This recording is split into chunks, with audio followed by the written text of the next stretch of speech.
bahala dyan.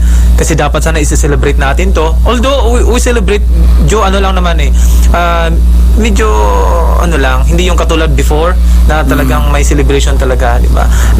Nag-i-engage pa rin tayo ng social distancing. Yun lang may ano ko sa ating mga listeners, lalo na sa pagdiriwang po natin ngayon ng ating araw po ng kalayaan, sana po magsama-sama po tayo, magtulungan, magkaisa, para po ating malampasan po ang ating kalaban. Hindi po kalaban ng tao po to, kalaban po natin si COVID-19. Kaya magkaisa po tayo, magtulungan po, magkaroon po tayo ng disiplina sa sarili, stay at home para stay safe, di ba? Yun po dapat nating isipin sa ating mga sarili, para po sa ating kapakanan po ng ating pamilya, ng ating mga kababayan po sa ating community, lalo po dito po sa Gilman City, na sana po ay magkaisa po tayo, stay at home para stay safe.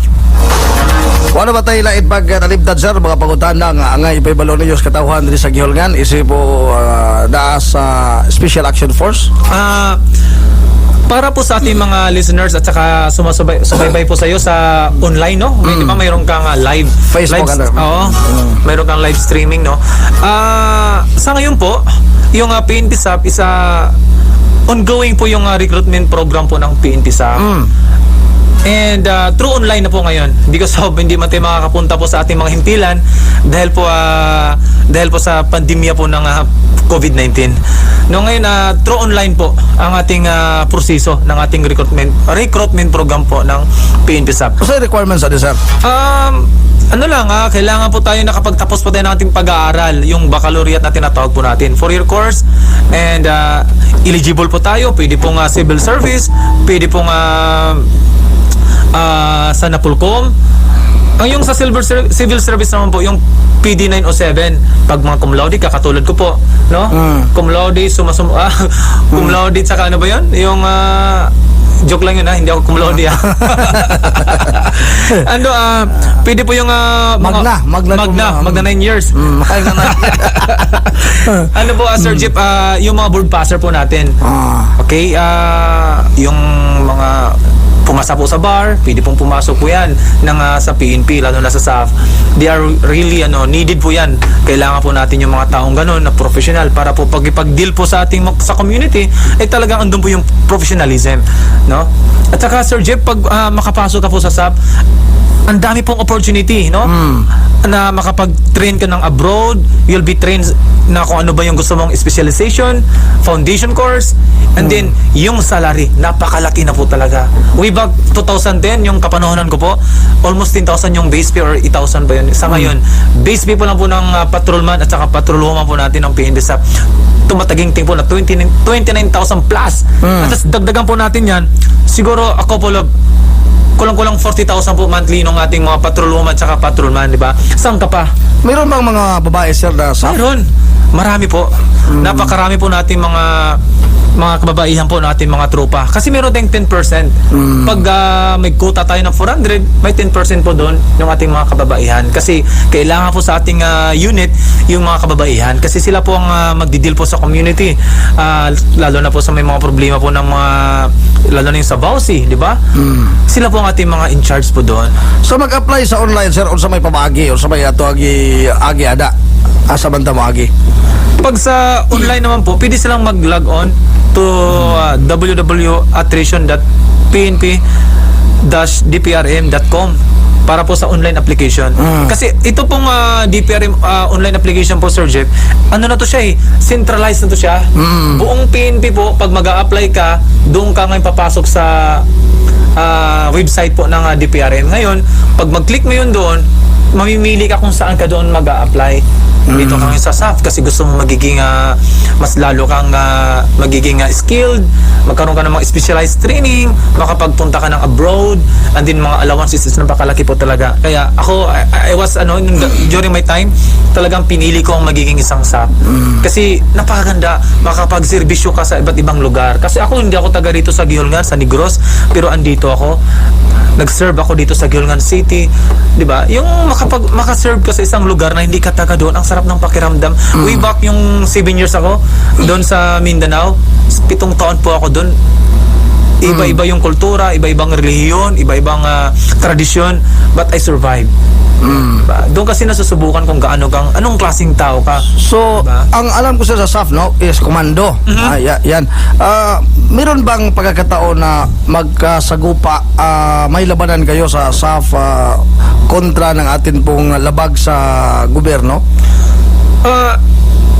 From time to time, hindi man natin pwedeng maiwasan yan, Sir Jeff. Sometimes po talaga is magkakaroon po tayo ng banggaan or tinatawag natin encounter sa ating mga kababayan po natin sila ay mga kapwa po natin Pilipino. Pero iba-iba po natin mga ideolohiya at mga prinsipyo sa buhay. Siguro, iba yung paniniwala nila. Sa ganung pamamaraan is yung isipan nila sa buhay nila. Samantala kami naman sa part po ng gobyerno, lalo na sa PNP SAP, talagang kung may mga pagkakataong ganun, hindi po tayo umiiwas doon. We should be ready anytime. Diba? In any eventualities, kung ano man pwedeng mangyari is andun po talaga tayo. Lalaban tayo talaga. So, paano sir, ginusto ba natin ng SAF na may encounter o hindi? Kasi kapwa ka-Pilipino naman tayo. Ano po Sir Jeff, hindi po natin siya pwedeng kumbaga iwasan. Kaya talagang kung God's will na talagang magbanggaan kayo sa ating mga kababayan na iba-iba yung mga paniniwala, hindi po natin pwedeng baliin yun. Talagang kung magkabanggaan kayo, magkakabanggaan talaga. Ang kailangan na lang mag-ingat. Di ba? Kapwa Pilipino. Kung sa mensahe mo sir sa labi na ining mga nasa pikas nga habig like rebelde o mga New People's Army or unsay mga kuan pa mga nasa labag sa balaod sa gobyerno nga lagsunod unsay imong mga mensahe nila sir? Ano lang sa ating pong mga kababayan na nasa iba pong paniniwala, naniniwala po sa ibang mga ideolohiya sa kanilang mga prinsipyo po sa buhay, kung maaari po subukan nyo pong bumalik sa gobyerno. Kasi nga ating pong gobyerno ngayon ay talagang sinisika po na abutin kayo, di ba? Tulungan kayo. Kasi ayaw ng ating gobyerno na maglaban-laban po tayo kasi mga kapwa Pilipino po tayo, no? Ngayon, pangalawa, tulungan niyo po yung sarili niyo. Kasi yung ating gobyerno is talagang gumagawa po ng mga hakbang para po ay matulungan kayo, di ba? Mayroon tayong na tinatawag na pagbalik gobyerno, balik loob. Pag magawa niyo yan, bibigyan kayo ng ayuda ng ating gobyerno, ng ating mga LGU para makapag-umpisa po kayo, makapag-ano po kayo ng negosyo para po sa inyong mga anak, sa inyong mga pamilya. Kasi nasa bundok po kayo, nagkikipaglaban po kayo. Kapwa Pilipino lang tayo mga kapatid, mga kapamilya, mga kapuso. Isipin po natin yung ating buhay is napakahalaga. We should treasure our life, diba? Just one time lang ito dumating sa mundo. Kailangan po nating pangangalagaan po. Ang sarap po mamuhay ng walang kalaban. Ang sarap po mabuhay ng matiwasay, na wala kang inaalala sa buhay mo, na talagang safe ka, matulog ka na wala kang inaalala, no? Kaysa matulog ka sa bundok na malamig, maulan at maraming lamok, magkakasakit ka dyan. Sinong mahirapan? Ikaw, iyong mga anak, ang iyong pamilya. Kaya mga kapatid, mga kapuso, mga kapamilya, kami po yung nananawagan po ng PNP SAP, ng aming pong unit dito po sa Gilungan City, na magkaisa na po tayo. Bumalik po kayo sa ating gobyerno, magtulungan po tayo, magkaisa, magmahalan. Para itong ating selebrasyon ngayon ng ating Independence Day ay atin talagang matunghayan at ating patunghayan ang ating tagumpay, no? Ng araw ng kalayaan. Pag magkaisa po tayo, sigurado itong kalayaan ay ating makamtan. Magmahalan po tayo mga kapatid, mga kapuso at kapamilya. Yes sir. Nabatay guest drone. So nabatay na intan. Nabatay na limtan diya. Sa aking pong mga partner, Sir Jeff, no? Sa ating mga diyan po sa Facebook Live mo, no? Di ba? Facebook Live po yan, Sir Jeff. Ang galing ko na lang siguro to para makita tayo ng ating mga listeners. Sige, Sir Jeff. Okay, gusto mo kanta di, pagkanta ko ni Gon. Papakantahin mo yung ating mga tropa. Siya nga pala, nice ko lang pong batiin ang aming napakabuting CEO po, napakamatulungin at saka napakaintindihin pong CEO ng PNP SAP. Walang iba po, Sir Jeff, si Police Major Sandoval Embalnes, at saka sa aming pong Deputy kay Sir Saboy, at sa aming pong Chief Operation po kay Sir Beltran, sa lahat po ng tropa po ng PNP SAP na bumubuo po dito sa Gilungan City, sa McKinley. Keep up the good work, guys, mga kapatid. Magtulong-tulong tayo para para magtagumpay tayo sa ating mga mithiin sa buhay, sa ating mission, sa vision po ng ating trabaho. And more power and may the force be with us all. Sa aking mga kasamahan po dito, good morning po sa ating kasamahan, si Garabilis at saka si Boards, saka si Kapadusa. Mga kapatid, baka mayroon kayong sasabihin po sa ating mga listeners, kasi ito pong Like Radio ay talagang malakas na po to dito sa Gilungan. Marami na po itong naabot ng mga lugar. Talagang napakalakas na po doon ng frequency, no, Sir Jeff? Hindi lang sa at saka yung sa Facebook Live. Dami mo ng followers, no? Dami nga dami na nag-aano sa'yo. subscribe. Diba? Yun, tuloy-tuloy lang pong pakikinig po sa ating mga kababayan po nakikinig sa programa ng Like Radio po, lalo kay Sir Jeff. Saka palagi po nagsusubaybay po sa yung Facebook Live. Tuloy-tuloy po sana kayo. No, kung mayroon pa kayong mga katanungan, ay maaari po kayo mag-text o tumawag po sa aming himpilan po, sa aming hotline ng PNP SAF. Kung mayroon mga katanungan, lalo na sa pag-apply po ng pagiging isang pulis, ay pwede po kayong mag-text or tumawag. Akin na po ng ating mga hotline number, mga kapatid. Ay, ito pala. Andito sa akin, no? Saglit lang po andito sa tropa ko. Ito na. Ito po yung aming hotline. Ito ba yung bago? May bago tayo eh. Yan. Ito po yung bago naming hotline number po, mga listeners sa ating mga Facebook nagla-live ngayon ay 0945-1873-213. Ulitin ko po, Sir Jeep, ulitin ko po, 0945-1873-213. Kung meron kayong mga katanungan, rekomendasyon, solusyon, suggestion, lalo na po sa pag-apply po ng PNP, ay maaari po kayong mag-text doon. O kaya pwede kayong pumunta po sa aming himpilan.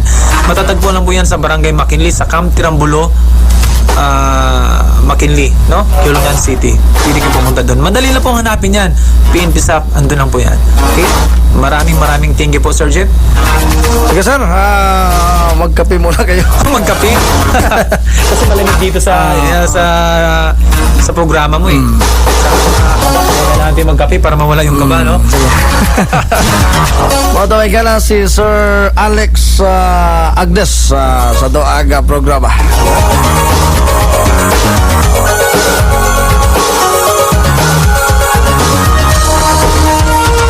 O, di ba kay Gala?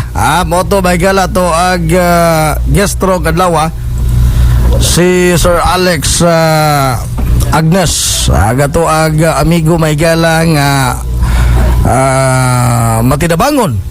O di manggiloyod ba gala. Mga iso lugluay buduol ali dia ba gala sustabang rin ha.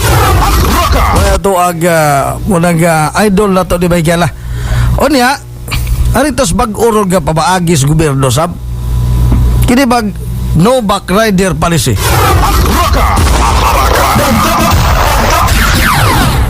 Gikan bagay galas kauluhan ang IETF National mga igsoon. Gabi ibada ko dinabasa o di ako gitudan. Gipadayag dito ni Sir Harry Roque nga gidili ang pag-angkas. Karon gidili pag-aggas bay gala bagtiayo dili pag-aggas. Kunya kagabi kay maginang kasay man na. Usa ba gyud asa team do kumon ani bay gala sa IETF National? Sidya kayo ha? Nga dagag di question, dagag di batikos ani bay galas national. Nga ang motor dili pagkasad tungod sa physical distancing. O diya, ang kanibag four wheels vehicle, mga auto, ano na pasakyan? Jeff Biangos. O diya, nganong gibalik maning pagpamasahero sa series bus o dili nagi umol o giumol ni sa IETF, giunsa man ni maigala nila, wa mo kun sila, di mo sa taga-probinsya. Dili ba kun sila maigala butanaw ba sa katilingban nga probinsya nanon or kitawag may galabag like inirong mga habal-habal driver na toron karga bugas pasahero sabay sakyan maglakaw ni sila IETF National. Atraka balita. Dili nakita ba nato mga igala nga doon na mga igala questionable kayo Ha? O ang uban may gala ron dito sa Dumaguete ni lusad na ang MTO kini may galag municipal traffic officer di panayag magahigala manakop na sila magangkas-angkas.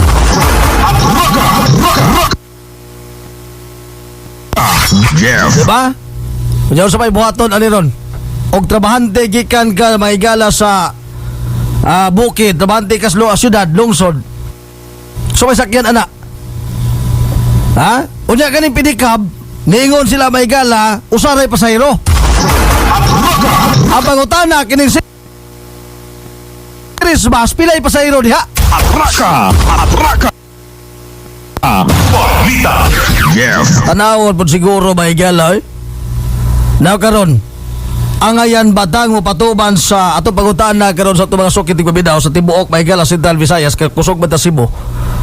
Ya, like nadi may gala Aggas. Ha? Ang uban may gala rod namagani angkas may gala ga gilusad na balaod sa mga lokal ga syudad. Pero kini ga IATF na syudad usa bay da. Nalibog ko ani nilang IATF mga igala sa nasyonal. Kining Interagency Task Force may gala para sa emerging disease of COVID-19. Nalibog ko nila nga nahimo na manuon ni sila mga igalag mga taga-LTO na ng mga tawhala. Kaya ano ba? Sila naman mo patuman sa balaod no back rider palisi nga unta ang taga-LTO may nasayod ade. Yanko. Ha? Ay matod pa kuno physical distancing, social distancing kay hawa ko sa COVID-19. Dugay ratang nahawa aning COVID. Dugay ratang nagtakod tungod sa kadanghag sa mga tao. Ha? Ngano man? Ang COVID-19 kung dili ipon unta mga higala kanang mga kaso ugi ad sa mga nakaraang kaso di unta ta magdaghan. Di unta magpanik. Atraka. Nakaron kay giadman niabot na tag 20 mil kapin. Ang namatay 4 mil ra.